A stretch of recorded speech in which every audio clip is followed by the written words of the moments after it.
Hi, good evening, everyone. I hope you all are having a good Monday. I am super excited to be before you today and talk about this title.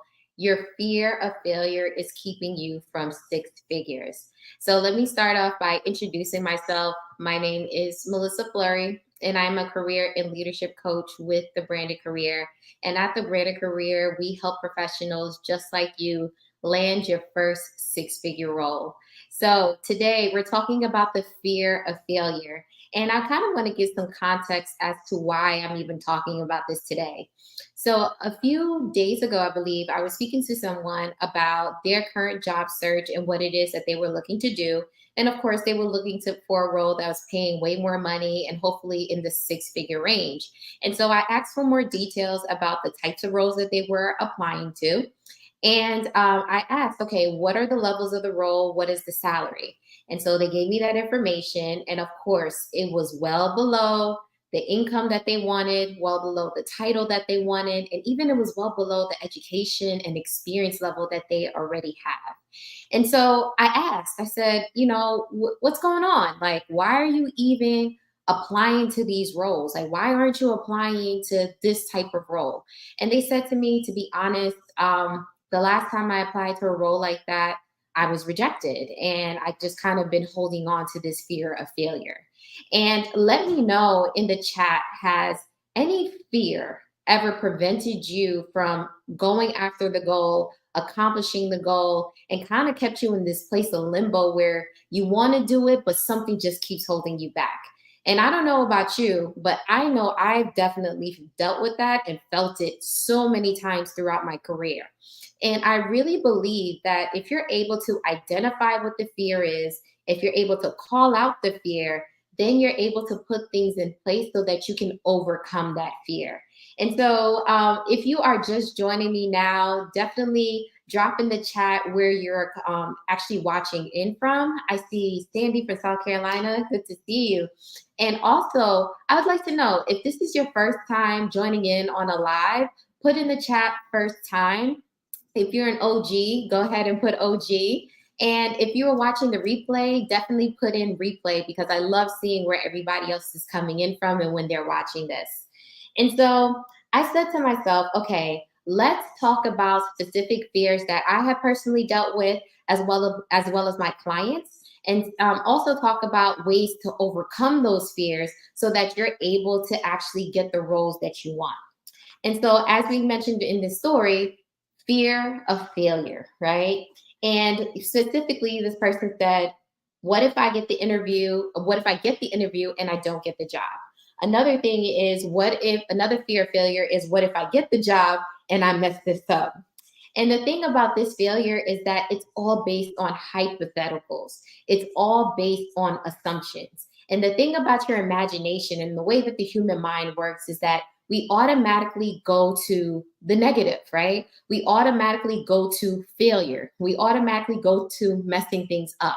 And the thing about just positive mindsets and even just your mindset in general is that you have to start training yourself to really start believing and expecting positive outcomes. Okay. I know for me, like growing up, a lot of times we've been taught to be apprehensive about opportunities, to make sure that you're prepared for the worst, right? For the bad things to happen. And although those might have been protective mechanisms for us growing up, they don't really help us dream bigger and imagine bigger for our lives, right? Because we continue to put ourselves in a box of being realistic, right? Of risk management, right? Like that's the more that's the more sophisticated way to say it, right? And we convince ourselves of all these reasons why something might not happen or something can't happen for us, that we don't even try. And so something that I work through with my clients is that the same way that you're going through all of these hypothetical situations of, what if I fail the interview? What if I mess up this job? What if it's not all that it's cracked up to be? I want you to create, the exact equal opposite. What if the interview does go right? What if I'm excellent at this job? What if everything goes the way that it's supposed to go, right? Because if you don't give yourself an opportunity to believe better, to believe bigger in your dreams, then what are we doing this all for, right? We can just go ahead with our lives as is. But if you have something that's constantly pulling at you, right? Telling you that there's more for you, there's more for you to experience. You even have more to offer in this world and in this job and in this career, then it's your obligation to really explore that. And so, something else that I wrote down here is that we oftentimes forget that we all have failed at something, right? Like we all have failed at the smallest things of just being babies and kids, of our first time walking, as our first time riding a bike, our first time learning something new, right? Like we all have failed. It was never perfect. However, I think sometimes we have just been conditioned in society to believe that everything needs to be picture curated and perfect like social media, but not understanding that there's a messy process in the middle.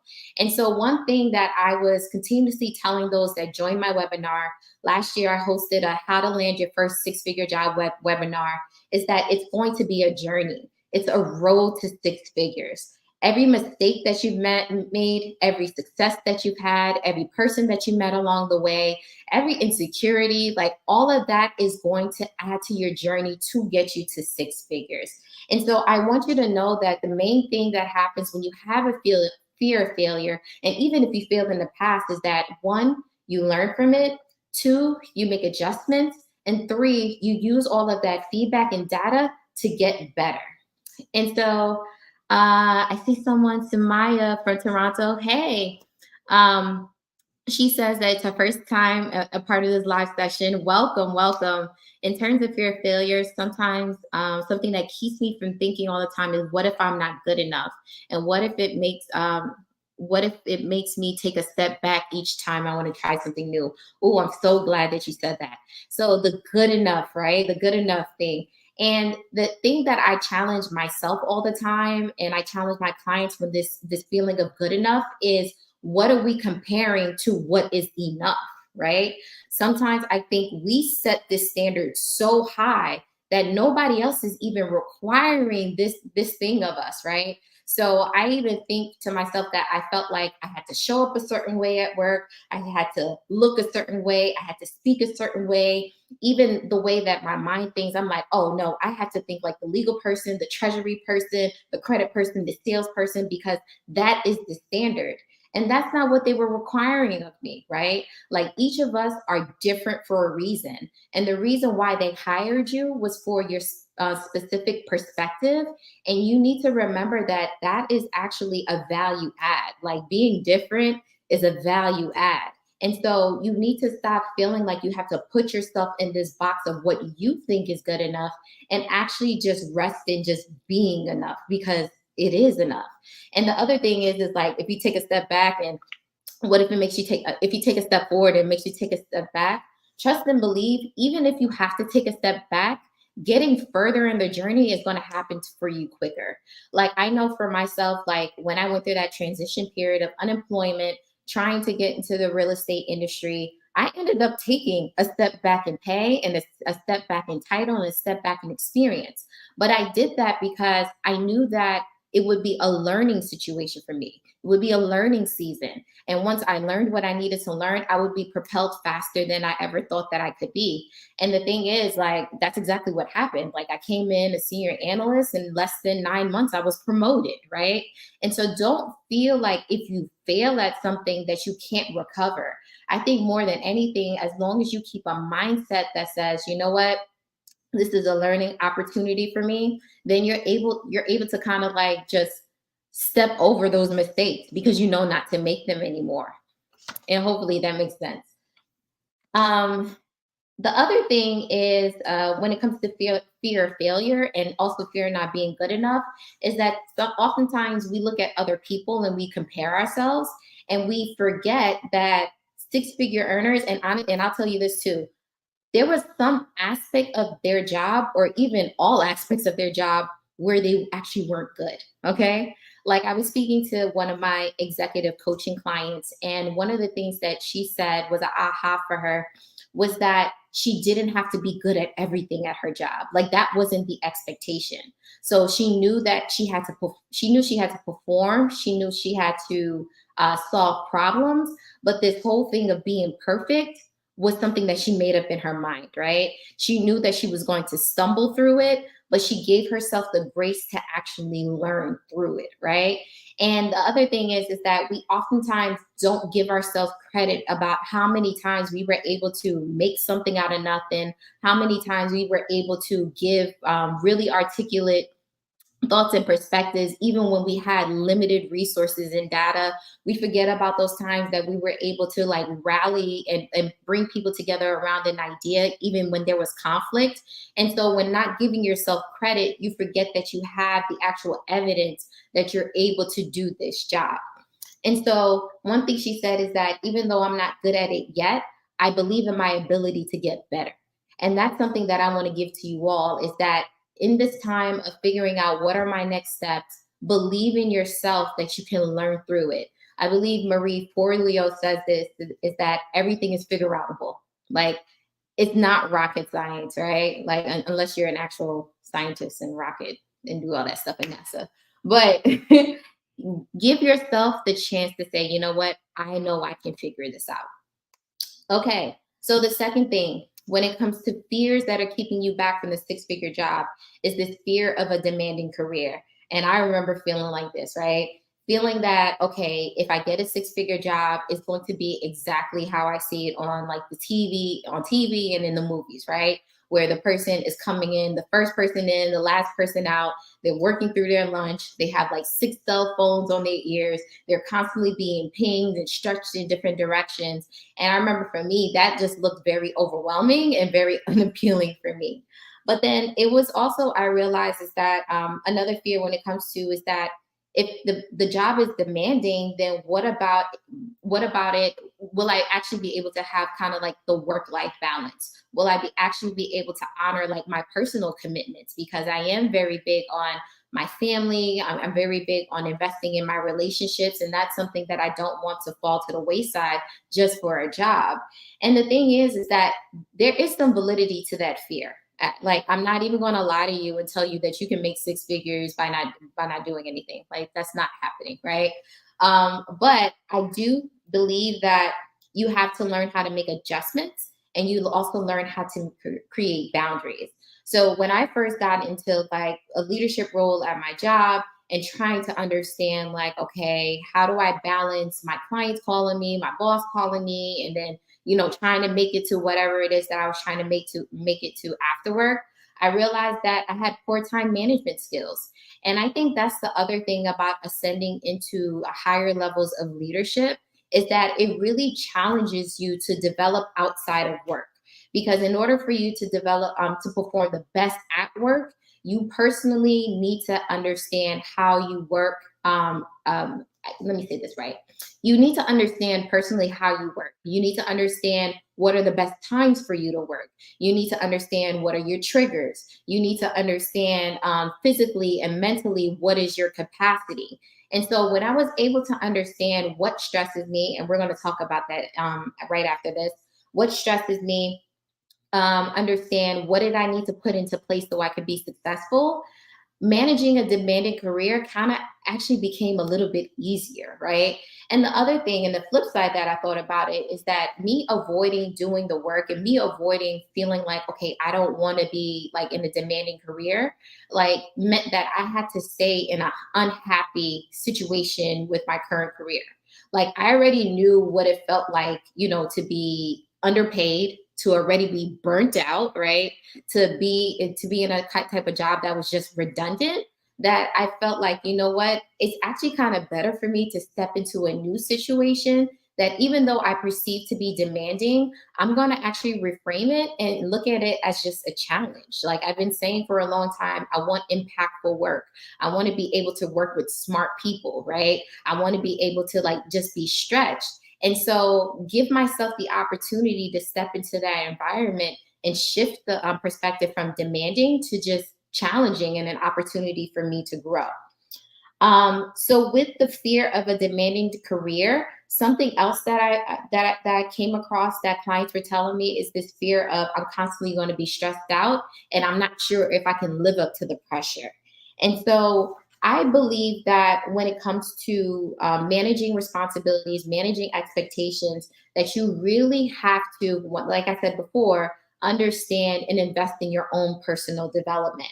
And here are 5 areas that I believe are truly important in order for you to really manage the stress, manage a demanding environment, and be successful and feel like, okay, I have some stability here.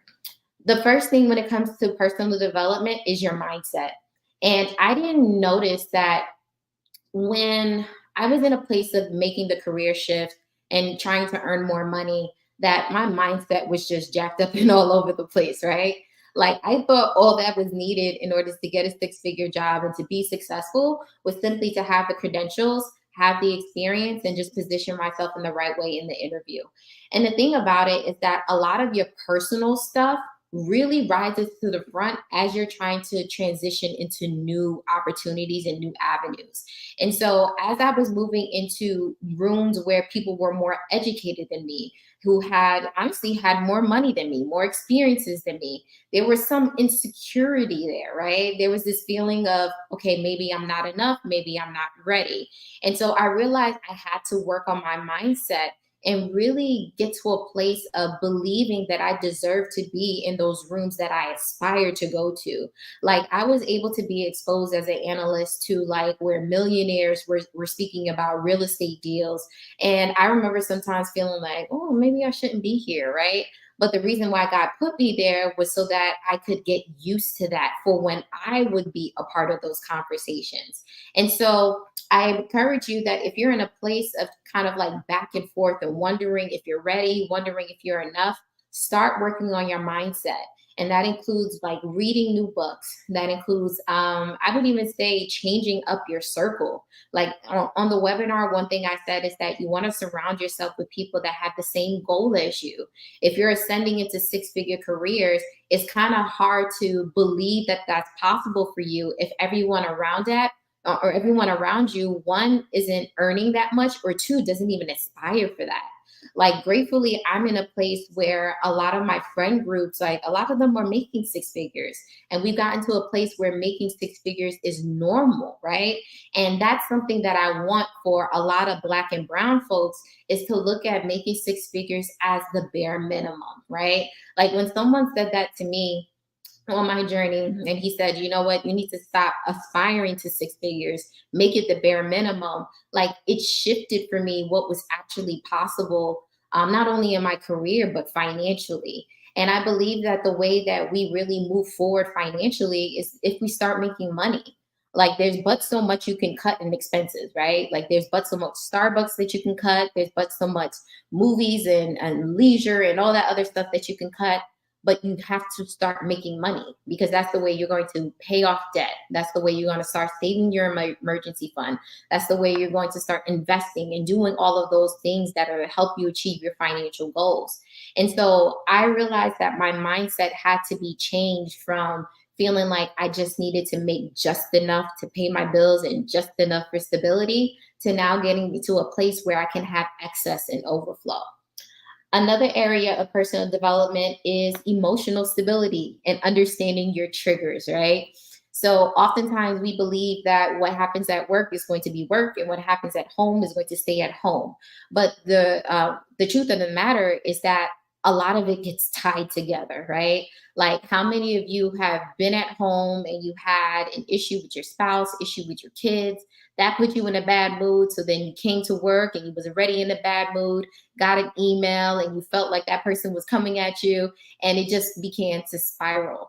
And so I realized that emotionally, I had to get to a mature place that I understood my own personal triggers so that I could be mature when I'm in the workplace. So that I can be discerning when having conversations with people so that I didn't automatically feel like everybody was coming after me, right? So like I feel like if you not even if I feel, I know that you have to invest in your emotional stability and your emotional support in order for you to continue to ascend to different levels within your careers. The third thing I'm going to touch on when it comes to personal development is time management. And something that I learned that completely changed the game for me is that you have to stop looking at time management as managing time, and more so as looking at time management as managing energy, right? So oftentimes we think that, okay, I'm just going to manage my time. I'm going to do from 9 to 10, I'm going to do this. From 10 to 11, I'm going to do this, right? And we use our calendars and we use our planners and all of these things to manage time. But the truth of the matter is that no one can manage time. When you're thinking about managing, it's kind of like managing the inflow and outflow of things. And at the end, when it comes to time, there's just 24 hours in a day. That's it, right? You don't get more time and you can't lose more time. However, what you do with your time and how you expend your energy is what you need to manage. And so when I thought about it like that, then I realized, okay, I am the most productive early in the morning, right? So how can I structure my day so that I can do the hardest things in the morning, right? Or I realized, you know what, after work, although I might not have the best mental capacity, I can take on calls, right? So I schedule my calls and time block them that way. So learning how to manage your energy throughout the day is going to be crucial in your personal development, which will aid in your six-figure career. The fourth thing, and I think we don't talk about enough when it comes to personal development, is physical fitness, because I think they go hand in hand. So there came a time where, when you're in your 20s, you can eat what you want, drink what you want, go out, not have that much sleep. However, as you age, it gets different. It gets really, really different. And if you are not managing your body, it's very hard to show up mentally at your job. And if it's specifically if you're in a place where you are in leadership, where you are dependent upon, where you have to show up and really be good at your job, then physically you need to be at an optimal height. And so if you aren't investing in your physical fitness, if you aren't investing in eating nutritious food, getting better sleep, then that's something that you need to do. Like, you need to have the mental stamina in order to perform at a six-figure level. And so I encourage you to start investing in that now, so that you're building in a schedule that includes actually working out, eating well, and being the best that you can be. And then the last, I guess, part of personal development that I want to speak on is spiritual groundness. And I believe that what you believe is going to show up in everything that you do. And me, as a believer, as a Christian, like, that dictates how I show up in the world. And so I realize that when I'm not aligned with the Holy Spirit, when I'm not aligned with God, that it shows up at work. And so I make it a priority that I'm always in my word, that I'm doing my devotion, that I'm connected to prayer, because that's how I get my instruction to do things or not do things, and just to gain the wisdom in order to show up within my career. Hopefully, all of that is making sense. I'm seeing a lot of first time people joining in from all over. See people from New Jersey, from Miami, from Dallas. Actually used to live in Dallas. So we are covering the different fears that are keeping you from a six-figure career. The next fear that I hear from a lot of people when it comes to six-figure jobs is maintaining the performance, right? So what if I'm not able to show up consistently at the job and meet the expectations?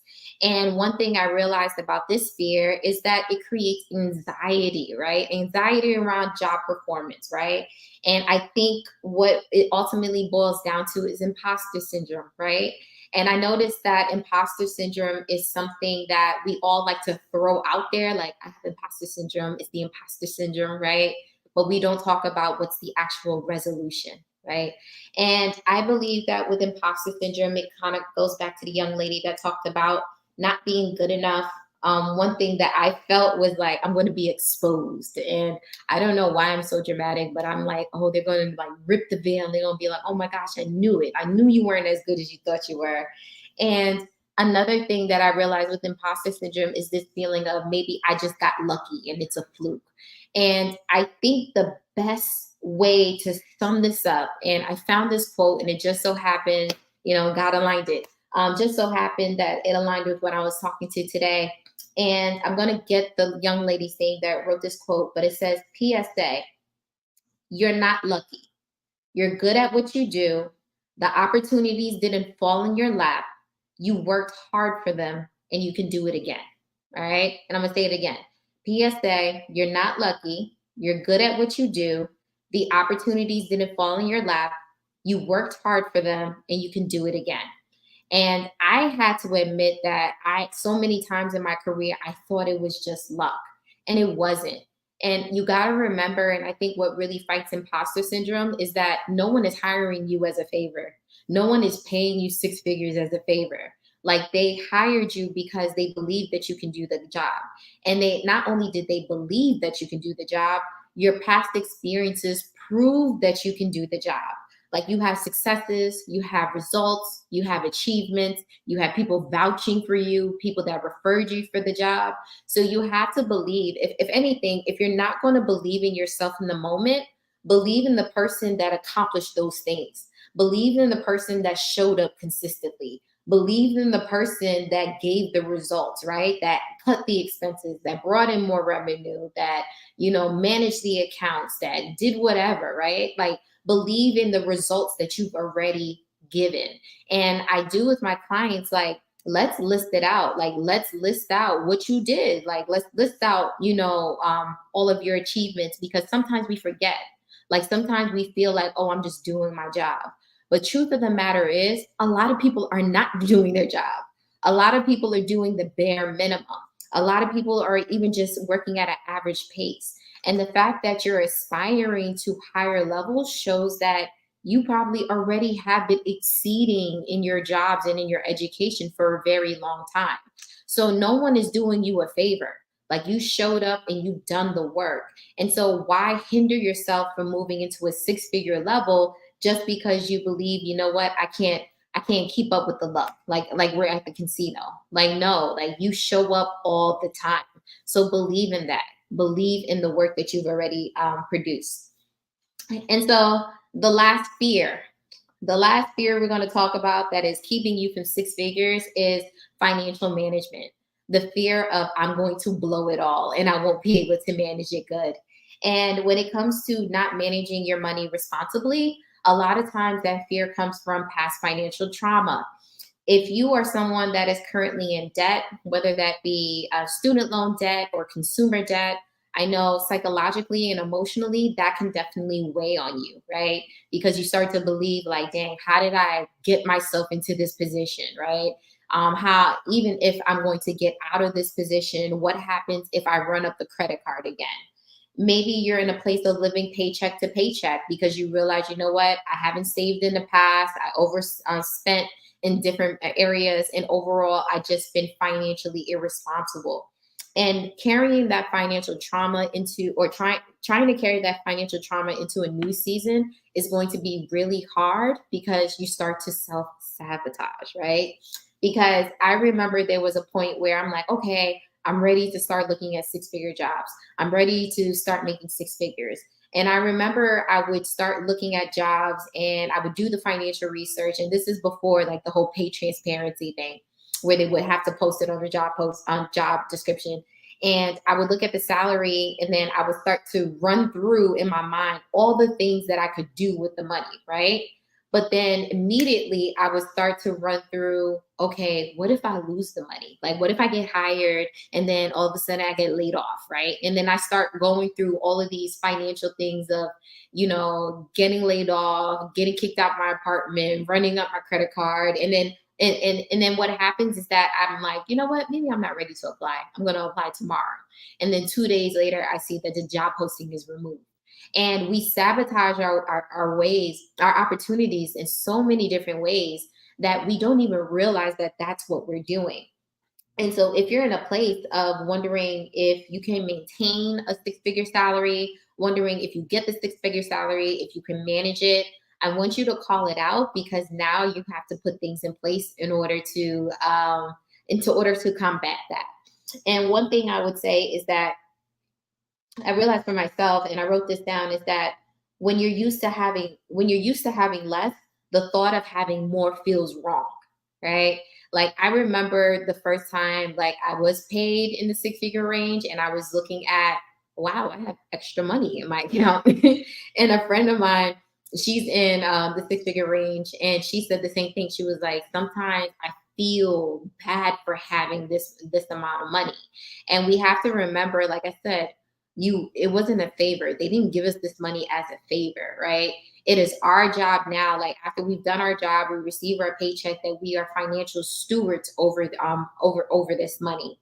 And so if you're in a place of trying to figure out like financial management, the first thing I'm going to say is that you need to start understanding money now. And what I mean by understanding money now is, how does money work in our society and specifically in our economy? And you want to read personal finance books. Definitely YouTube. Earn Your Leisure is a great financial platform, personal financial platform. And then you want to get with financial advisors that can teach you about money. One thing that I learned for myself that really helped me look at money really black and white is understanding that money is a tool for your financial goals. And so, this whole concept of money grows on trees and all of those things, I think, is to create an emotional attachment to money. And I realized that if I start looking at money is the tool for me to buy a house, money is the tool for me to retire, money is the tool for me to go on vacation if that's what I desire, then it helped me to understand that I can make better financial decisions, because money is going to be the path in order for me to get there. The second thing is, when it comes to financial management, is you want to start seeking out expert help. So if you are in a place of having bad credit, seek out a credit repair specialist, right? Another thing is with a financial advisor, or even just finding financial guidance or a financial budget person, is you need to start putting a budget in place now, okay? If you are not good at managing your money now, you will not be better at managing your money at six figures. So you want to create a process now of understanding where your money is going, because it becomes easier for you to understand how to properly position your money when you make six figures. I remember having a budget. Yeah, I remember having a budget. Probably been using the same budget for the last 10 years. And I split my budget by paychecks, right? So I get paid on the 1st and the 15th, or the end of the month and 15th, doesn't matter, twice a month. I get paid. And so I categorize my dates when my bills are coming out. And then I also categorize my financial goals. And so I talk to my clients a lot of times about understanding, when you're negotiating your salary, doing salary research, or just overall career planning, is that you want to start factoring in your future financial goals. Because truth of the matter is that although we're looking for a fulfilling career, although we're looking to make impact, we're looking to make money. And the reason why we make money is because we have financial goals. And so if your goal is to buy a house, what salary do you need in order to take out the mortgage that you desire? If you desire to pay off your debt in the next 5 years, what does that look like on a monthly basis in order for you to do the snowball effect? If you want to retire at, let's say, 55, what are the numbers, right? So you got to start looking future wise at how can your income support the lifestyle that you desire to live. And so that is all that I had for you when it comes to talking about the fear of failure. So the fear of failure keeping you from six figures. We talked about the fear of failure. We talked about the fear of a demanding career, the fear of stress and pressure, and then we talked about financial management. Oh yeah, and maintaining performance. So my goal is that calling out these fears would really inspire you to really confront them head on, because I really do believe that more people need to be in six figure careers. Like, I'm tired of seeing people that are under earning. I'm tired of seeing people that are burnt out. And I'm really tired of seeing people that are really performing beneath their potential. And I believe that if you can overcome these fears, and it's not even a sense of being perfect, but really give yourself the opportunity to really face them head on, then you'll really be able to position yourself for the six figure career that you desire. So that is all that I have for you all. I guess I have a couple announcements, or even just a free guide. So I do have a free guide called The Ultimate Guide to Landing Your First Six Figure Job. I am going to drop that in the chat box so that you're able to download it. The other thing is, if you are not following me on LinkedIn, make sure you're following me. That's where I let you know of any classes, any services, any webinars that I'm doing. And also, like, I just post really good content for you all that'll help you in your six-figure journey. I had something else, but I forgot, and that's why you should write things down. But oh, if you are interested in working with me, you can book a call with me on my LinkedIn profile, or I'll also drop that in the chat. But I do have a couple of spots still open for 2023, working with individuals through my coaching program who want to land a six-figure job, or even those that want a strategy session. So I will be offering that, and I'll put the link in the chat. But that is all I have for you all. As always, you all have been very engaged in the comments, and let me know what has been your favorite part of this live. So, guys, have a good night, and I will see you on the next one.